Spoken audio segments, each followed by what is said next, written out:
गेले 20 ते 25 वर्ष भारतामध्ये सॉफ्टवेअरचं आउटसोर्सिंग अमेरिकेतनं केलं जातं. तसं मला वाटतं की आता फिल्मचं भारतातनं आउटसोर्सिंग अमेरिकेत होऊ शकतं आणि त्यासाठी नाफा हे प्लॅटफॉर्म होऊ शकतं. लँग्वेजनी फरक पडत नाहीये, तर त्यांच्या प्रेझेंटेशननी फरक पडतोय, त्याच्यातल्या त्यांच्या अप्रोचनी फरक पडतोय. हा अप्रोच आपण मराठीत का नाही आणू शकत? म्हणजे मराठी आणि बेंगॉली ह्या मूवी सेन्सिबल असतात, पण त्या नुसत्याच पाठीवर थाप देण्याच्या असतात, त्यांना पैसे मिळत नाहीत. हा रूढीवाद का आलेला आहे? नाफाला आम्ही काय केलंय की एका बाजूला क्रिएटर्स आहेत, दुसऱ्या बाजूला फायनान्सर्स आहेत, तिसऱ्या बाजूला आम्ही स्वतः की जे बिझनेस मॉडेल तयार करतो आहोत तिथे इन्व्हॉल्ड आहोत. त्यामुळे आम्ही एका बाजूला त्यातले चित्रपट शोधतो आहोत, निर्मात्यांना आम्ही त्यात पैसे टाकायला सांगतो आहोत. वी ॲज अ नाफा ऑल्सो इन्व्हेस्टिंग इन टू दिस, आणि डिस्ट्रीब्युशन मॉडेल काढून आम्ही सगळीकडे पोहोचवत आहोत. त्यामुळे नाफाचा आता आम्ही स्वतःचं प्रोडक्शन आणि डिस्ट्रीब्युशन बरोबरच आम्ही दरवर्षी सेलिब्रेशन करतो. अमेझॉन किंवा नेटफ्लिक्स सारखे प्लॅटफॉर्म जे आहेत ते मराठी चित्रपट घेत नाहीत, कारण की त्यांना त्याच्यात अजिबात बिझनेस मॉडेलची इंटरेस्ट नाहीये आणि तिथे परत मराठीची एक कमतरता आहे. म्हणून नाफा आता स्वतःचा ओटीटी प्लॅटफॉर्म पण लॉन्च करतोय. दरवेळेला आमची डिस्कशन अशी व्हायची की अरे मराठी चित्रपटांना अमेरिकेत बाजारपेठ उपलब्ध करून दिली पाहिजे, कारण मराठी चित्रपट इंडियात चालतात पण त्याची तेवढ्यापुरतेच ते जातात. आणि हिंदी किंवा साऊथ इंडियन मूवीजना जसं भारताबाहेर एक मार्केट असतं की ज्याच्या रेव्हेन्यूजवरती तो निर्माता पुढच्या अजून काही रिस्क घेऊ शकतो, त्याप्रमाणे मराठीमध्ये तसं होत नाही.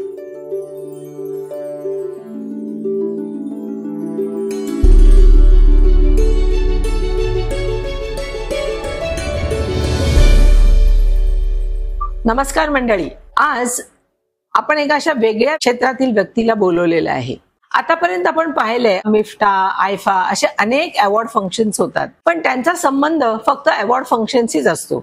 त्यानंतर त्या संस्था फारसं काही मराठी चित्रपटांसाठी काही करत नाहीत. परंतु गेल्या वर्षापासून नाफा ही एक संस्था स्थापन झालेली आहे.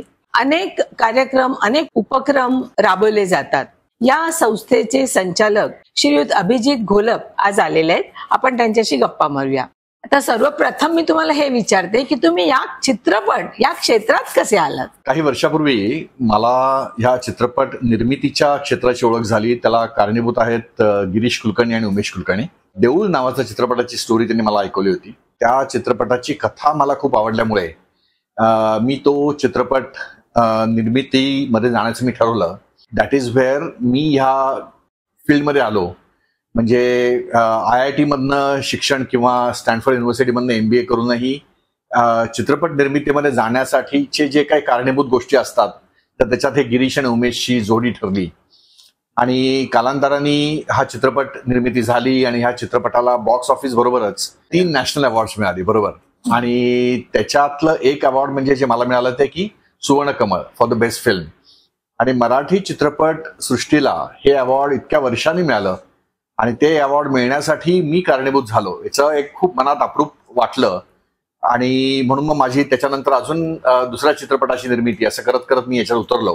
हे सगळं करताना चित्रपटाच्या बद्दल एक काही स्वतःची काही साचे, काही स्वतःची ढोबळमानाने गणितं मांडली गेली की चित्रपट निर्मिती कशी करायला पाहिजे किंवा त्याच्यात कुठल्या पद्धतीचे विषय मार्केटात जमतील आणि मोस्ट इम्पॉर्टंटली की डिस्ट्रीब्युशन नेटवर्क याच्यात किती स्ट्रॉंग लागतं. कारण की जर तुमचं डिस्ट्रीब्युशनच नसेल तर चित्रपट लोकांपर्यंत पोहोचतच नाही आणि त्याच्यासाठी मग डिस्ट्रीब्युशन नेटवर्क स्वतःचं फॉर्म करा. असं करत करत त्याच्यातली गणितं शिकली गेली आणि हळूहळू मी ह्या सगळ्या सिनेसृष्टीचा एक भाग झालो. परंतु चित्रपट निर्मिती बरोबरच तुम्ही नाफा ही संस्था स्थापन केली, त्याचं कारण काय किंवा ते विचार कसे काय मनात आले तुमच्या? काय होतं ना की मराठी चित्रपटांचं म्हणजे देऊळच्या वेळेला पण मला ते खूप जाणवलं की मला जेव्हा देऊळ चित्रपट अमेरिकेत लोकांना दाखवायचा होता त्यावेळेला अमेरिका, कॅनडामध्ये असा कुठला प्लॅटफॉर्मच नव्हता की ज्याच्या थ्रू मी हा चित्रपट दाखवू शकेन. मी तिथल्या काही लोकांशी बोललो. ते म्हणले की आता आपण पुढच्या शनिवारी आमच्याकडे थोडा वेळ आहे, आपण तो एका शाळेमध्ये दाखवूया. मला तेच वाटायला लागलं की म्हटलं शाळेमध्ये 50 लोक येतील, 50 लोकांना मी चित्रपट का दाखवा? मी ॲज अ निर्माता मला त्यांना काय मिळणार आहे? आणि की जेव्हा भारतामध्ये हा चित्रपट 5,000-10,000 लोक बघतात आणि त्याच्यानं मला काहीतरी रेव्हेन्यूज मिळतात, तर मी अमेरिकेत जाऊन 50 लोकांना चित्रपट का दाखवावा? आणि ही परिस्थिती बऱ्याच वर्षांपासून तशीच आहे. त्यामुळे मग मी ठरवलं की इथे एक अशी आपण एक संस्था फॉर्म करावी की जेणेकरून आपण 3 महत्वाची उद्दिष्ट आम्ही ठरवली.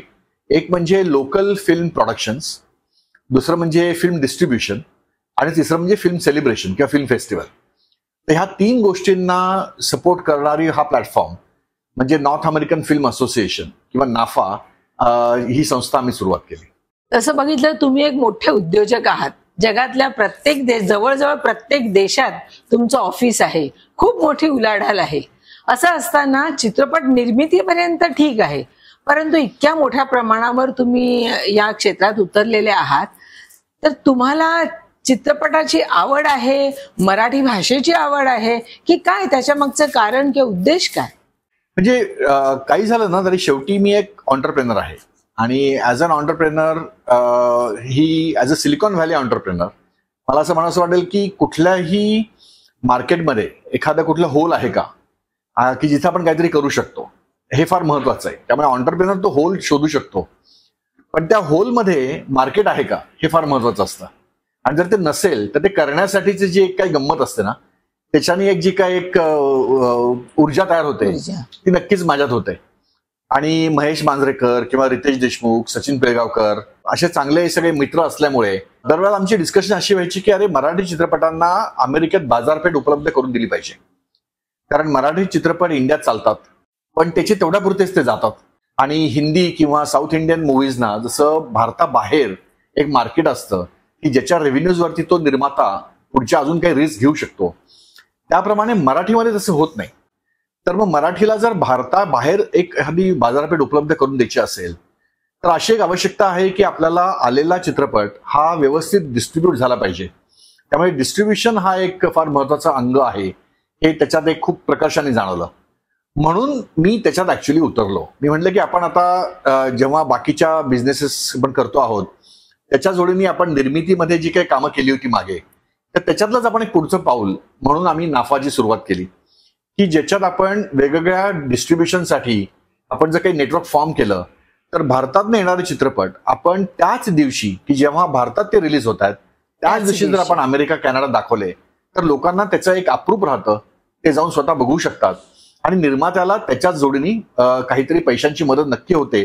कारण आता आम्ही जे 8 महिन्यात जे दर महिन्याला एक चित्रपट दाखवतो आहोत त्या चित्रपटांना चांगला प्रतिसाद मिळतोय. म्हणजे अमेरिकेतल्या मराठी लोकांना पण चित्रपट आपल्या जवळच्या थिएटरमध्ये अवेलेबल आहे याची खूप चांगली गोष्ट त्यांना वाटतेय आणि ते स्वतः जाऊन बघतायत. आणि अशाच पद्धतीने जर आपण असंच चालू ठेवलं तर नक्कीच एक अमेरिकेतली बाजारपेठ मराठी चित्रपटांना निर्माण होऊ शकते. पण सध्या तुमच्या डोळ्यासमोर फक्त अमेरिका हीच एक बाजारपेठ आहे का? कारण मराठी वस्ती किंवा मराठी लोकांचं प्रमाण अमेरिके इतकंच इंग्लंडमध्ये, जर्मनीमध्ये, कॅनडामध्ये आणि ऑस्ट्रेलियामध्ये आहे. मराठी लोक पुष्कळ आहेत तिथे. मग ती बाजारपेठ तुम्ही लक्षात नाही ठेवली आहेत का? नाही, प्रश्न छान आहे. पण म्हणजे कसं ना की म्हणजे अमेरिकन मराठी मी स्वतः पण असल्यामुळे अमेरिकेवरती आमचा असता फोकस केला, कारण मी त्या देशात राहतो आणि त्या देशातले प्रश्न किंवा त्या देशातल्या मराठी लोकांची आवडीनिवडी याची मला जवळनं जाण आहे. त्यामुळे आपण बऱ्याचशा बाकीच्या देशांमध्ये जाण्यापेक्षा आमचा आता फोकस होता की आपण अमेरिकेवरती फोकस करूया. आणि जसं आता नॉर्थ अमेरिकन फिल्म असोसिएशन आम्ही सुरू केली तसेच इव्हेंच्युअली बाकीच्या देशांमध्ये पण त्याचा प्रसार करता येईल. पण ते करण्याआधी आपण अमेरिकेमध्ये एखादं मॉडेल तयार करूया का की जेणेकरून लोकांना फायदा होईल. तर त्यात आम्ही काय केलं की अमेरिकेतल्याच टॅलेंटला वापरून आणि तिथल्याच यंग डायरेक्टर्सना वापरून आपण अमेरिकेमध्येच जर मराठी चित्रपट तयार केले आणि ते मराठी चित्रपट तसे आपण बारामती किंवा लातूर किंवा कोकणाच्या पार्श्वभूमीवरती असतात तर तसे चित्रपट आपण लास वेगस, सॅन फ्रान्सिस्को, न्यूयॉर्कच्या पार्श्वभूमीवरती छान ग्लॉसी बॅकग्राऊंडवरती आपण चित्रपट तयार केले की ज्याची भाषा मराठी आहे. त्यामुळे मराठी चित्रपट हे मराठी भाषेत तयार झालेले असले तरी त्याला ग्लोबल अपील जर असेल तर ते नक्कीच सगळीकडे त्याला चांगली मान्यता मिळेल. म्हणून आम्ही फिल्म प्रोडक्शन्स, फिल्म डिस्ट्रीब्युशन आणि फिल्म सेलिब्रेशन अशा 3 मेन त्यातले एम्स ठेवले. परंतु त्या कथा ज्या असतील त्या अमेरिकेतच घडलेल्या असल्या पाहिजेत असं आहे का? जसं आपण आता भारतामध्ये जे मराठी चित्रपट बनत आहेत म्हणजे महाराष्ट्रातच म्हणू आपण, तर ते एक लावणी प्रधान चित्रपट असतात किंवा आता थोडस आपण मॉडर्न महाराष्ट्रीयन लोक त्याच्यात दाखवतोय. पण पूर्वीपासून लावणी त्याच्यात असते, पाटील असतात, कुस्ती असते. ते बॅकग्राऊंड असेल की आत्ताच जे स्टँडर्ड आहे मराठी लोकांचं अमेरिकेतल्या की ते विषय घेतले जाणार त्या बॅकग्राऊंडवरचे? मला याच्यात उत्तर द्यायला असं वाटेल ना की मराठी माणसांना एक आपला जो प्रश्न आहे तो जागतिक प्रश्न असतात. आपण जर ते खूप लोकल प्रश्न दाखवले तर त्या प्रश्नांशी बरेचसे लोक कनेक्टच होत नाहीत आणि तिथेच पहिला पिक्चर तो बाजूला जातो. त्यामुळे मी जी गोष्ट माझ्या आयुष्यात मला दिसते बाजूला, त्याच्यावरती जर एखादा सब्जेक्ट आला, आता लाईक फॉर एक्झाम्पल आम्ही एक अमेरिकेमध्येच मागच्याच वर्षी एक चित्रपट केला, त्याचं नाव होतं निर्माल्य. तर त्या चित्रपटामध्ये एक मराठी कपल असतं आणि त्यांना जे मूल होतं त्या मुलाला लहानपणी असं एक त्याच्यात एक डिसीज असतो की त्या डिसीजचा ऑप्शन असा असतो की त्याला आता सर्जरी करायला पाहिजे, पण सर्जरी नंतर त्याला जगण्याचे चान्सेस हे 5%च आहेत. तर ह्या सिच्युएशन मध्ये त्या मुलाला वाचवायचं का त्याला सोडून द्यायचं ऑन इज ओन नॅचरली. आणि याच्यात अमेरिकेच्या लिगल सिस्टीम प्रमाणे, मेडिकल लिगल सिस्टीम प्रमाणे डॉक्टर त्याला सगळे ऑप्शन सांगतात, पण शेवटी सांगतात की डिसिजन तुला घ्यायचा आहे. आणि त्या माणसाची जी व्यथा असते की एका बाजूला इमोशन्स असतात, दुसऱ्या बाजूला मटेरियलिस्टिक प्रॅक्टिकलिझम असतो, त्याच्यात तो कसा अडकतो आणि त्यातनं तो कसा डिसिजन घेतो. आता मला असं वाटतं की अशा पद्धतीच्या गोष्टी आपल्या बऱ्याचशांच्या आयुष्यात घडतात, पण लावणीसारखी गोष्ट आपल्या आयुष्यात घडत नाही, कारण आपण त्या टॉपिक पासून लांब आलेलो आहोत. आणि दॅट इज वर आय फील की आपल्याला असे सब्जेक्ट घ्यायला पाहिजेत की जे आपल्या आजूबाजूला घडत असतात आणि त्याच्यात आपण एक भाग होऊ शकतो. आणि असे सब्जेक्ट जर आपण मराठीत प्रेझेंट केले तरी ते कुठल्याही भाषेत जरी आपण ऐकले तरी ते लोकांना ते आवडू शकतील. आणि त्याच्यासाठीच आपण म्हणजे नाफाच्या थ्रू आम्ही तसे एफर्ट्स करतो आहोत की ते सब्जेक्ट्स फक्तच अमेरिकेच्या लँग्वेजमध्ये, अमेरिकेच्याच भूमीतले पाहिजे असं काही नाहीये. ते कुठल्याही भूमीतले असतील पण ते आपल्याशी कनेक्ट होणारे पाहिजे आणि ते आपल्याला कशा पद्धतीने प्रेझेंट करता येतील याच्यावरती आम्ही जास्त भर देतो आहोत. म्हणजे आमचं स्वप्न असं आहे की अमेरिकेत झालेला मराठी चित्रपट जर सिटी प्राईड कोथरूडमध्ये दिसला आणि त्याला जर लोकांनी लाईन लावून तिकीट काढली तर ते दिवस आणण्याची एक धडपड आहे ती, की आम्हाला असं वाटतं की प्रत्येकाच्या घरामध्ये एक वेस्टर्नायझेशनचं जे कल्चर असतं त्याच्यामुळे जो माणूस ऑटोमॅटिकली खूप झालंय ते सगळ्यांची मुलं अमेरिकेत जातात शिकण्यासाठी. आणि मोस्ट इम्पॉर्टंटली काय होतं ना की मराठी माणसाचं एज की जे मराठी चित्रपट बघतो ते जर 55-60 असेल तर त्यांच्याकडनं पैशाची अपेक्षा नसते, कारण that is not a market. I think जो यंगस्टर आहे त्या यंगस्टरला जर तुम्ही थिएटरमध्ये आणू शकलात तर तुमचे चित्रपटांमध्ये काहीतरी कमर्शियल मॉडेल येऊ शकतं. आणि त्या यंगस्टर्सला आणण्यासाठी तुम्हाला त्यांच्या आवडीचे सब्जेक्ट्स घ्यायला लागतील आणि त्या सब्जेक्ट्सना तुम्हाला त्यांच्या पद्धतीने प्रेझेंट करायला लागेल. आणि त्यामुळे तो जो 25 ते 35 वयोगट आहे त्या वयोगटासाठी जर आपण काही सब्जेक्ट्स आणू शकलो आणि ते त्याच पद्धतीने प्रेझेंट करू शकलो, मग it could be a dreamy sequence like Karan Johar, की ज्या पद्धतीच्या शाळा कॉलेज कधी नसतातच पण तुम्हाला जसे ग्लॉसी दिसायला लागतात आणि मग ते तुम्ही त्याच्यात व्हावत जाता. तर एका बाजूला आपण स्वप्न विकतोय पण दुसऱ्या बाजूला सत्याच्या बाजूला आपण जाऊ शकत नाही आहोत, कारण शेवटी मराठी सिनेमा हा सेन्सिबल सिनेमा म्हणून ओळखला जातो आणि त्या सेन्सिबिलिटीच्या मुळे लोकांनी स्वतः जाऊन तो चित्रपट बघावा याची आपली धडपड असते. पण काय झालं ना की कोविडमुळे लोकांना बॉलिवूड सारखे बॉलिवूडिश व्हर्सेस सेन्सिबल याच्यातला फरक कळायला लागलाय. पण तो कळताना लोक फॅमिलीला घेऊन जेव्हा थिएटरमध्ये जायचे त्याच्यावेळी आता सेलफोनवरती तुम्हाला तुमचा पिक्चर बघता येतो, अगदी बरोबर, आणि तुम्ही तो जर एकट्याने बघितलात तर तुम्ही त्याला कनेक्ट करू शकता. आणि त्याच्यामुळे आता प्रश्न असा पडायला लागलाय की जर लोक थिएटरमध्ये गेलेच नाहीत तर या चित्रपटाला कमर्शियल मॉडेल येणार कसं आणि त्या निर्मात्याला फायदा होणार काय, आणि जर त्याला फायदा झालाच नाही तर तो कंटेंट तयार कसे करेल. तर हे एक त्रांगडं आहे, हे सगळ्यांसाठीच आहे ते, पण त्यातनं सोल्युशन काढणं आवश्यक आहे. आणि त्या सोल्युशनला काही आपल्याकडे काही मार्ग आहेत का याची एक धडपड नाफाच्या थ्रू आम्ही नक्कीच करतो आहोत. कारण इकडे आता जवळजवळ वर्षाला 200 ते 250 मराठी चित्रपट होत आहेत. बरोबर. त्यातला एखाद दुसरा अगदी हाताच्या बोटावर मोजणे इतके चित्रपट चालतात, 5 धरा, आणि एखादा चित्रपट हिट होतो आणि बाकीचे सिनेमा निर्माते, त्यामुळे आता निर्मात्यांची संख्या पण खूप कमी झाली. एखादा निर्माता चित्रपट काढताना सगळं घरदार लोन काढून स्वतःच्या आवडीसाठी म्हणून तो काढलेला असतो, मग तो निर्माता पुन्हा उभा राहूच शकत नाही. तर तुम्हाला याविषयी काय म्हणायचंय? नाही, म्हणजे माझं मत असं आहे ना की एखादा कलाविष्कार तुम्हाला करायचा असेल तर त्या कलाविष्काराचं तुम्हाला त्या कलाविष्काराकडनं काय अपेक्षित आहे. म्हणजे तुम्हाला फक्त पाठीवरती थाप अपेक्षित आहे का त्या कलाविष्कारातनं तुम्हाला पैसे निर्मितीचं एक तंत्रज्ञान तयार करायचं आहे. तर हे ज्या गोष्टी तुम्हाला क्लिअर असतील तर त्यावेळेला जेव्हा आपल्याला लोकांना काहीतरी द्यायचं आहे की जे त्यांना आवडतं, ज्याच्यामुळे लोक येऊन बघतील आणि त्याच्यामुळे आपल्याला त्याच्यातनं काही फायदा होईल, हा विचार करून जर तुम्ही त्या इंडस्ट्रीमध्ये उतरलात तर ते जास्त सोपं जातं. तुम्ही जर इमोशनल त्यात आला असाल की ते मला काहीतरी करून दाखवायचंय पण त्याच्यामुळे मला काय मिळेल, पैसे मिळेल की मला माहित नाही, पण मला पाठीवरची थाप पाहिजे आणि कौतुक पाहिजे, तर मग जर तुम्हाला फक्त कौतुक पाहिजे असेल तर कौतुक मिळतं, पण तुम्हाला पैसे पाहिजे असेल तर पैसे मिळतात, पण त्यासाठी तुमचा अप्रोच बदलायला लागतो. आणि तो अप्रोच निर्मात्यांनी सुरुवातीलाच ठरवणं आवश्यक आहे, कारण एकदा तुम्ही निर्मात्यांनी जेव्हा दिग्दर्शकाच्या हातात तुम्ही चित्रपट देता आणि दिग्दर्शक जेव्हा त्या कॅप्टन ऑफ द शिप असतो तेव्हा तो त्याच्या व्हिम्स अँड फॅन्सीने ती गोष्ट ढकलायला लागतो. पण निर्मात्याचा जर कंट्रोल असेल, कारण शेवटी निर्मात्याचा हा बिझनेस आहे, त्या बिझनेसमधनं त्याला पैसे इन्व्हेस्ट करायचे, त्यांना त्याला रिकव्हर करायचे. त्यासाठी निर्मात्याला समजायला पाहिजे की त्यांनी काय करणं अपेक्षित आहे, कोणाला विकणं अपेक्षित आहे, कसा विकणं अपेक्षित आहे, कोण त्याच्यातनं पैसे आपल्याला रिकव्हर करायला मदत करेल, त्याच्या एफर्ट्स पाहिजेत. आणि ते सगळं त्यांनी सुरुवातीला करायला पाहिजे जेव्हा हा पिक्चर ऑन पेपर असतो and not when it goes to the floor. तुम्ही आता इतके मोठे उद्योजक आहात, तेव्हा तुमचं काहीतरी एक गणित असेल, तर तुम्ही या क्षेत्रात उडी मारताना एक उद्योजक आणि चित्रपट व्यवसाय म्हणजे उद्योग, यातून पैसा आलाच पाहिजे असं बघून या क्षेत्रात आला आहात का?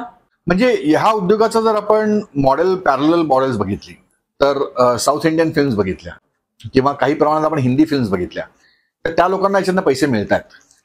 लँग्वेजनी फरक पडत नाहीये, तर त्यांच्या प्रेझेंटेशननी फरक पडतोय, त्याच्यातला त्यांच्या अप्रोचनी फरक पडतोय. हा अप्रोच आपण मराठीत का नाही आणू शकत? म्हणजे मराठी आणि बेंगॉली ह्या मूव्हीज सेन्सिबल असतात, पण त्या नुसत्याच पाठीवर थाप देण्याच्या असतात, त्यांना पैसे मिळत नाहीत. हा रूढीवाद का आलेला आहे? तर कारण याच्यात तसे एफर्ट झालेले नाहीयेत. म्हणजे माझा जर देऊळ बघितला तर देऊळला बॉक्स ऑफिसवरती यश मिळालं, पण त्यावेळेला काही मी नॅशनल अवॉर्ड मिळेल म्हणून तो चित्रपट काढलेलाच नव्हता. पण बॉक्स ऑफिसला यश मिळणं हे माझं जबाबदारी होती ऍज अ निर्माता.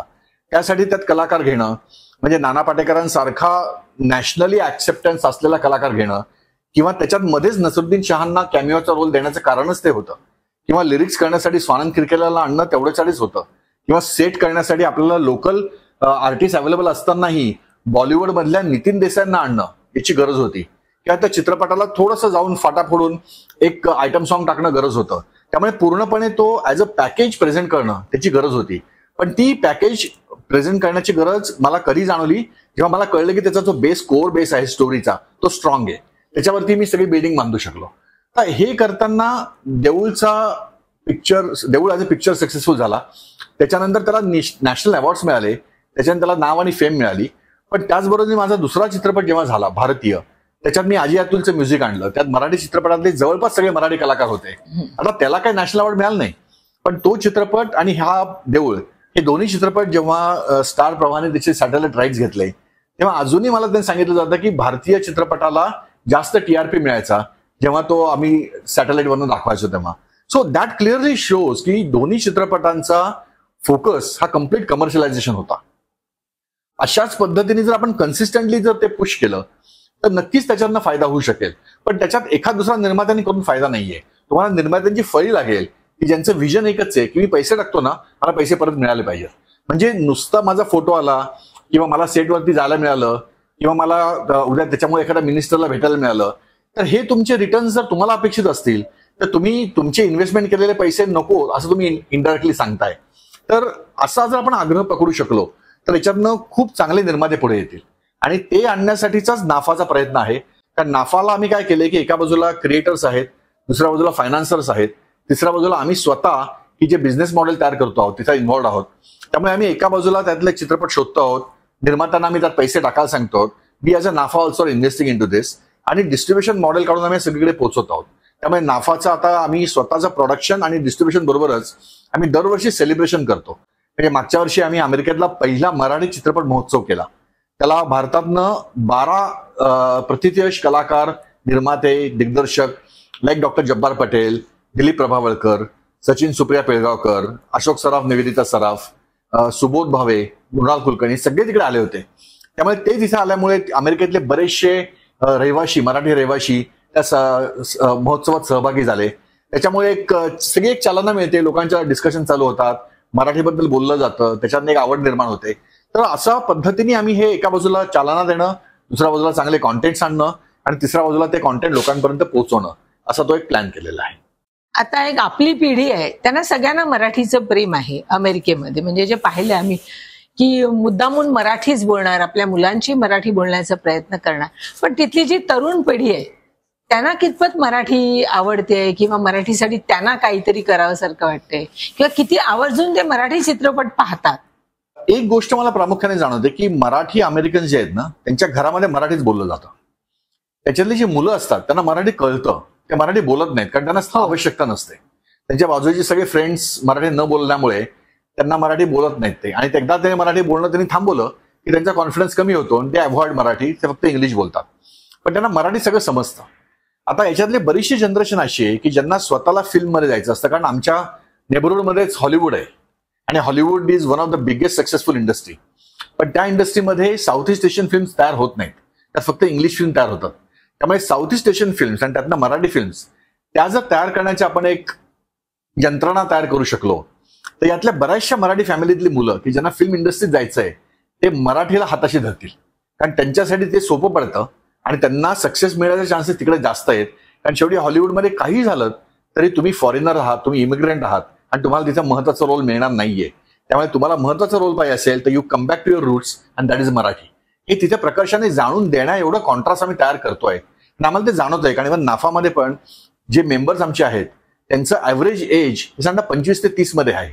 वेराज महाराष्ट्र मंडळ तिथे जे आहेत जे 40-40 वर्षापासून आहेत त्यांचे ॲव्हरेज एज 55 ते 60 आहे. आणि त्याच्यामुळे जर बघितलं तर ह्या एज मधला जो डिफरन्स आहे तो क्लिअर कट स्टेट करतो की नाफा किंवा फिल्म प्लॅटफॉर्मला बऱ्याच यंगस्टर्सचा सपोर्ट आता जास्त स्ट्रॉंगली मिळतोय. आता आपल्या इथे डिस्ट्रीब्युशनचा खूप प्रॉब्लेम आहे. म्हणजे महाराष्ट्रामध्ये हिंदीमध्ये काय होतं की डिस्ट्रीब्युटर आहेत, तुम्ही झालेली फिल्म ते बघतात, त्या फिल्मचा पोत बघतात, आर्टिस्ट कोण आहे पाहतात आणि अख्खीची अख्खी फिल्म विकत घेतात आणि डिस्ट्रीब्युटर आहेत ते फिल्म रिलीज करतात. वेरॅज मराठीमध्ये तसं नाही, त्या निर्मात्यालाच सगळं लढावं लागतं. तर तुम्ही आता जे हे चित्रपट बनवणार आहात किंवा तुमची संस्था हे काम करणार आहे, तर तुमचं उद्दिष्ट काय असेल की डिस्ट्रीब्यूट पण तुम्हीच करणार आहात की निर्मात्याने स्वतःच स्वतः करायचं? नाही, म्हणजे डिस्ट्रीब्युशन हे फार महत्वाचं अंग आहे हे मला माझ्या देऊळच्या चित्रपटापासून माहित होतं. त्यामुळे देऊळला पण मी डिस्ट्रीब्युशन स्वतःच केलं आणि ते करताना आम्ही लोकांपर्यंत पोहोचून त्यांना लॅपटॉपवरती डेमो दाखवत होतो. एक 10 मिनिटं 12 मिनिटाची फिल्म दाखवून आणि त्यांना अंदाज येत होता. आता नाफातर्फे पण आमचं फिल्म डिस्ट्रीब्युशन हा महत्वाचा अंग आहे आणि त्याच्यामुळे आम्ही नवरा माझा नवसाचा 2, पाणी, संगीत मानापमान, अशी जमवा जमवी किंवा गुलकंद अशा वेगवेगळ्या प्रोड्युसर्स बरोबर आमचं ऑलरेडी नाफानी कोलॅबोरेशन केलेलं आहे. त्यामुळे Rajkamal studios, Jio, panorama, Everest हे सगळे आता आमच्यावर काम करतात.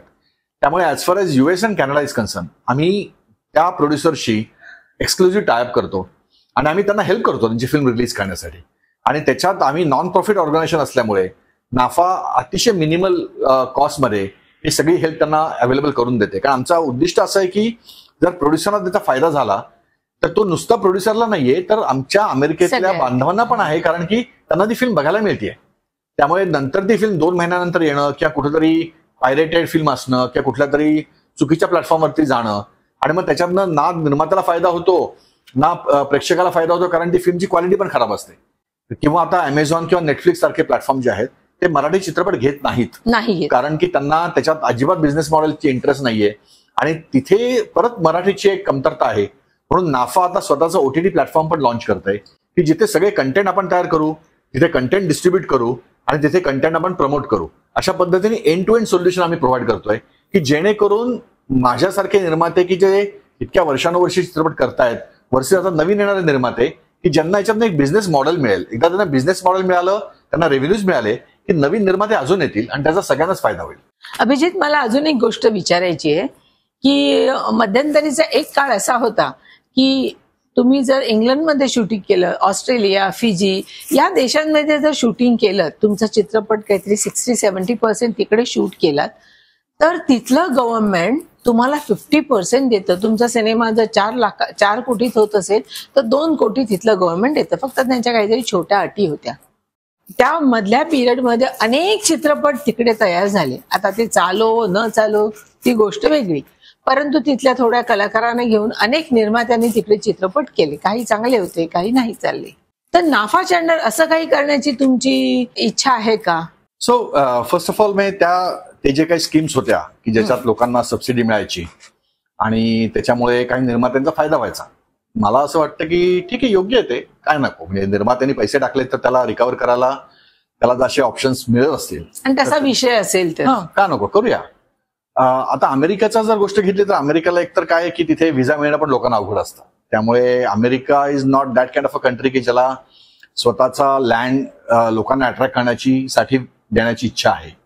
So that is not going to happen in America for sure. आणि नाफाचा पण आमचा उद्दिष्ट ते नाहीये की आपल्याला सबसिडी किंवा असं कुठलं तरी अकाउंटिंग मध्ये फायनान्स अकाउंटिंगचं बिझनेस मॉडेल तयार करून तुम्हाला प्रॉफिटेबिलिटी दाखवण्यापेक्षा आम्हाला असं वाटतं की खरोखरच आपल्याला हे बिझनेस मॉडेल तयार करता येईल का की जिथे तुम्हाला इन्व्हेस्टमेंट तुम्ही एक्स अमाऊंट ऑफ डॉलर्सची करा आणि तुम्हाला मल्टिपल ऑफ एक्स त्यातनं रिटर्न्स मिळतील, असं मॉडेल करायची आमची इच्छा आहे. त्यामुळे अशा पद्धतीचे सबसिडी मॉडेल आम्हाला इम्प्लिमेंट करायची तशी इच्छा नाहीये. पण at the same point of time मला तुमचा हा पॉईंट पटतो की अमेरिकेमध्ये अशा बऱ्याचशा गोष्टी आहेत की ज्या आपण जर त्या चांगल्या पद्धतीने दाखवू शकलो तर ज्या लोकांना अमेरिकेबद्दल एक अप्रूप असतं तर त्यांना गोष्टी त्या घर बसल्या बघता येतील आणि त्याच्यामुळे त्याच्या भोवती घडणाऱ्या स्टोरीज त्यांना त्याच्यात जास्त खेळवून ठेवतील. तर त्या दृष्टीने नाफा नक्कीच प्रयत्न करेल. म्हणजे जसं मगाशी म्हणलं मी की उद्या जर ब्युटिफुल लास वेगासच्या बॅकग्राऊंडवरती एखादी छान लव्ह स्टोरी घडतीये आणि त्याच्यात आपल्याला छान गाण्यांमध्ये मराठी हिरो आणि हिरोईन लास वेगासच्या स्ट्रीटवरती डान्स करतायत तर why not, people would love to watch that आणि इट्स अ नॉव्हेल्टी. आणि पीपल लोक अगदी सातारा बारामती सारख्या ठिकाणचे लोक पण नक्कीच पुढे येऊन ते बघतील. आणि अशा पद्धतीची स्वप्न विकणं हे चित्रपटाचं एक महत्वाचं माध्यम आहे. आणि म्हणजे बिगर दॅन युअर सेल्फ हे करणं अपेक्षित आहे आणि मराठीने ते करावं आणि आम्ही त्याला नक्कीच प्रोत्साहन देऊ. एखादी व्यक्ती आली ज्याला चित्रपट निर्मिती करायची, ज्याच्याकडे चांगली उत्तम कथा आहे परंतु फायनान्स नाहीये, तर अशा लोकांना तुम्ही तुमची संस्था मदत करणार आहे का? किंवा काही मेंबर्स असतील त्यांच्या पुढे तुम्ही ही कथा ठेवणार का की बघा हे चांगलं प्रोजेक्ट आहे, कोणाला इंटरेस्ट आहे का?